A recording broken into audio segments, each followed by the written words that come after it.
ఆధునిక వైద్యం అభివృద్ధి చెందుతున్న కొద్దీ క్యాన్సర్ చికిత్సల్లో ఎప్పటికప్పుడు విప్లవాత్మకమైన మార్పులు చోటు చేసుకుంటూనే ఉన్నాయి. ముఖ్యంగా గత 10-15 ఏళ్ల కాలంలో క్యాన్సర్ సర్జరీలకు సంబంధించి చాలా ముఖ్యమైన మార్పులు కనిపిస్తున్నాయి.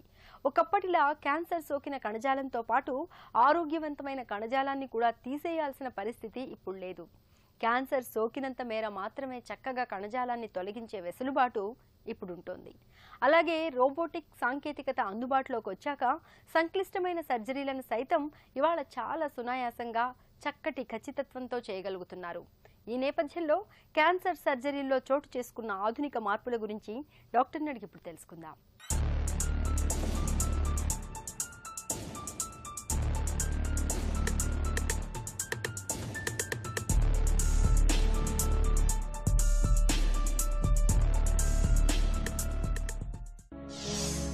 క్యాన్సర్లకు సర్జరీలు ఎప్పుడు చేస్తారు?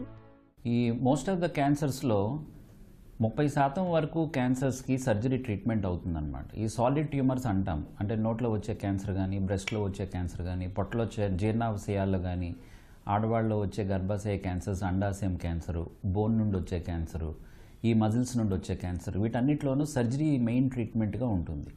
ఈ సర్జరీ చేసే ముందు బయాప్సీ చేసి కన్ఫర్మ్ చేసుకొని ఇంకెక్కడికి చేరలేదు అని నిర్ధారణ చేసుకున్న తర్వాత ఈ ఆపరేషన్ చేసి క్యూర్ చేసే అవకాశం ఈ ఎపిథీలియల్ క్యాన్సర్స్లోనూ సాలిడ్ ట్యూమర్స్లో ఉంటుంది. కాబట్టి సర్జరీ ముందు చేసి దాని తర్వాత ఆ బయాప్సీ స్పెసిమెన్ వచ్చిన తర్వాత దాంట్లో ఏ స్టేజ్లో ఉంది, ఫర్దర్గా కీమోథెరపీ కానీ రేడియోథెరపీ కానీ ఏదైనా చేయాలా అనేది ఇంటర్నేషనల్ గైడ్లైన్స్ ప్రకారం వాడిని చూసుకొని వాళ్ళు ఫర్దర్గా వాళ్ళకి ఆ ట్రీట్మెంట్ కూడా ఇవ్వడం జరుగుతుంది. ముందుగా రేడియోథెరపీ కీమోథెరపీ చేసి ట్యూమర్ని చిన్నగా చేసి ఆపరేషన్ చేయడం వల్ల పూర్తిగా పెద్ద పెద్ద ఆపరేషన్లు కాకుండా ఆపరేషన్ అనేది చిన్నగా చేసే అవకాశం కూడా ఈ రోజుల్లో ఉంది. అలాగనే కొంతకాలం క్రితం ముందు ఎనస్థీషియాలో ప్రాబ్లమ్స్, అలాగనే సపోర్టివ్ కేర్లో ప్రాబ్లమ్స్, బ్లడ్ అలాంటి ప్రోడక్ట్స్ అందుబాటులో లేకపోవడం వల్ల, ప్లాస్టిక్ సర్జన్ అందుబాటులో లేకపోవడం వల్ల పెద్ద పెద్ద సర్జరీలు ఇంతకుముందు చేయలేకపోయేవాళ్ళం. అల్ట్రా రాడికల్ సర్జరీస్ అంటాం వాటిని. ఈ అల్ట్రా రాడికల్ సర్జరీస్ అనేది సర్జరీ చేస్తే తప్ప, ఎంత పెద్ద సర్జరీ అయినా సర్జరీ చేస్తే తప్ప బాగవద్దు అనుకునే వాళ్ళకి మాత్రం ఈరోజు ఈ మిగతా ఫెసిలిటీస్ హాస్పిటల్స్లో క్రిటికల్ కేర్ యూనిట్స్ ఇలాంటివన్నీ మనము చేయగలగటం వల్ల పెద్ద పెద్ద సర్జరీలు కూడా చిన్న చిన్న హాస్పిటల్లో, మధ్య రకమైన హాస్పిటల్లో కూడా ఈరోజు చేయడానికి అవకాశం దొరుకుతుంది. కత్తి పెడితే క్యాన్సర్ కణితి పెరుగుతుందనే నమ్మకం నిజమేనా? ఈ ఆపరేషన్ చేస్తే క్యాన్సర్ స్ప్రెడ్ అయిపోతుంది అనేది అపోహ ఉండటం వల్ల చాలామంది పేషెంట్స్ క్యాన్సర్ అని తెలిసి కూడా డాక్టర్ దగ్గర రాకపోవడం కానీ, క్యాన్సర్ హాస్పిటల్కి వెళ్ళకపోవడం కానీ, వెళ్ళిన తర్వాత డాక్టర్ ఆపరేషన్ చెప్తే ఆపరేషన్ చేయించుకోకుండా వెళ్ళిపోవడం కూడా జరుగుతుండేది. ఈ రోజుల్లో కూడా అలాంటి అపోహలు ఉన్నాయి. ఈరోజు బయాప్సీ అనేది చాలా చిన్నది, అది నీడిల్ ద్వారా చేయొచ్చు. ట్యూమర్లో ఉండి చిన్న బిట్ తీసి బయాప్సీ చేసి ఆ క్యాన్సర్ అన్నది నిర్ధారణ చేసిన తర్వాతనే ఆర్గాన్ తీసే సర్జరీ చేయాలి. కాబట్టి బయాప్సీ అన్నది తప్పనిసరిగా చేయాలి.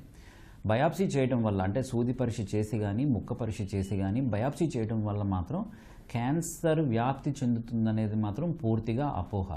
దానివల్ల స్ప్రెడ్ అయ్యే అవకాశం లేనే లేదు. కానీ బయాప్సీ చేయకుండానే కిడ్నీ క్యాన్సర్కి, అలాగనే బీజం వృషణాల్లో వచ్చే క్యాన్సర్, టెస్టిస్లో వచ్చే క్యాన్సర్కి కానీ, అలాగనే అండాశయంలో వచ్చే క్యాన్సర్కి కానీ, ఇలాంటి క్యాన్సర్స్లో మాత్రం బయాప్సీ చేయకుండానే మనము ట్రీట్మెంట్ చేస్తాం. క్యాన్సర్ సర్జరీల్లో లాప్రోస్కోపీ, కీహోల్ పద్ధతులు ఎంతవరకు అనుకూలం? చాలా వరకు పొట్టలో వచ్చే క్యాన్సర్స్ ఈరోజు లాప్రోస్కోపీ ద్వారా తగినంత నైపుణ్యం ఉన్న డాక్టర్స్, ఎక్విప్మెంట్ ఉంటే, వాళ్ళకి సరియైన ట్రైనింగ్ ఆల్రెడీ ఉంటే ఖచ్చితంగా క్యాన్సర్ సర్జరీలు కూడా లాప్రోస్కోపిక్ సర్జరీ ద్వారానే చేయొచ్చు అనేది నిర్ధారణ జరిగింది. దీంతో ఏంటంటే క్యాన్సర్ అనేది ఒక్కొక్కసారి చిన్న ఇబ్బంది వస్తుంది. ఒక్కొక్కసారి ఆపరేషన్ చేసినప్పుడు ఒక ఫేజ్ దాటి ఆ ఆపరేషన్ చేయలేని పరిస్థితి కానీ టెక్నికల్గా ఏర్పడితే అప్పటికప్పుడు ఓపెన్ చేసి కన్వర్షన్ అంటాము, లాప్రోస్కోపీలో మొదలుపెట్టినా కానీ ఓపెన్ చేసి ఆపరేషన్ ఫినిష్ చేసే అవకాశం ఒక్కొక్కసారి అవసరం కూడా కలుగుతుంది. అలాగని ఈ లాప్రోస్కోపిక్ సర్జరీలో ఇంకో కొన్ని ఇబ్బంది ఏంటంటే, ఆపరేషన్ కీహోల్ సర్జరీలో చేసినా కానీ ఆ స్పెసిమెన్ అన్నది బయటికి తీయాలంటే, ఆ ట్యూమర్ అన్నది బయటికి తీయాలంటే మళ్ళీ పెద్ద ఇన్సిషన్ ఇవ్వాలి. కాబట్టి ఒక్కొక్కసారి ఇలాంటివి ఇబ్బందులు కలుగుతూ ఉంటాయి. అప్పుడు మాత్రం ఒక 5 సెంటీమీటర్ల ఇన్సిషన్ పొట్టలో ఇచ్చి ఈ ట్యూమర్ని జాగ్రత్తగా ఒక బ్యాగ్లో పెట్టి క్యాన్సర్ స్ప్రెడ్ అవ్వకుండా దాన్ని బయటికి తీయటం అనేది జరుగుతుంది. సో ఈ లాప్రోస్కోపిక్ సర్జరీ క్యాన్సర్లో చేయటం వల్ల ఉపయోగం ఏంటంటే, పేషెంట్కి ఆపరేషన్ వల్ల వచ్చే ట్రామా అంటాం, ఆపరేషన్ వల్ల వచ్చే బాడీలో జరిగే డ్యామేజ్ ఏదైతే ఉంటుందో అది చాలా తక్కువ ఉంటుంది. నొప్పి చాలా తక్కువ ఉంటుంది. పోస్ట్ ఆపరేటివ్గా నొప్పి తక్కువ ఉండడం వల్ల వెంటనే రెండో రోజే కూర్చొని మూడో రోజే హాస్పిటల్ నుండి, ఎంత పెద్ద ఆపరేషన్ అయినా కూడా హాస్పిటల్ నుండి ఇంటికి వెళ్ళిపోయే పరిస్థితి కూడా చాలాసార్లు ఉంటుంది. అలాగనే బ్లడ్ రిక్వైర్మెంట్ కానీ, మందుల రిక్వైర్మెంట్ కానీ, కాస్ట్ కానీ ఇవన్నీ కూడా తక్కువ ఉంటాయి లాప్రోస్కోపిక్ సర్జరీలో. నేవిగేటెడ్ రోబోటిక్ పద్ధతిలో క్యాన్సర్లకు ఎలా చికిత్స చేస్తారు?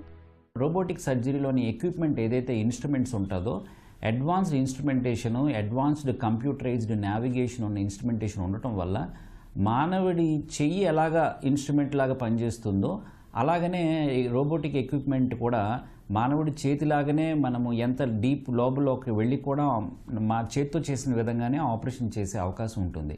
అలాగనే ఈ విజువలైజేషన్, ఈ కంప్యూటర్లో ఆ కెమెరాలు బాగా అడ్వాన్స్ టెక్నాలజీలో ఉండటం వల్ల, ఈ కంప్యూటరైజేషన్ వల్ల, అడ్వాన్స్డ్ ఎక్విప్మెంట్ వాళ్ళ మెన్యూవరింగ్ ఎక్విప్మెంట్ ఉండటం వల్ల ఈరోజు ఆపరేషన్ థియేటర్లో పేషెంట్ ఉండి ఆపరేషన్ థియేటర్ బయట సర్జన్ కూర్చొని కన్సోల్లో కూర్చొని క్లిష్టమైన క్యాన్సర్ సర్జరీలు మనిషి చేత్తో చేస్తున్నట్టే రోబోటిక్ ఎక్విప్మెంట్తో రోబోటిక్ ఆపరేషన్ థియేటర్లో ఈరోజు చేసే అవకాశం ఉంది.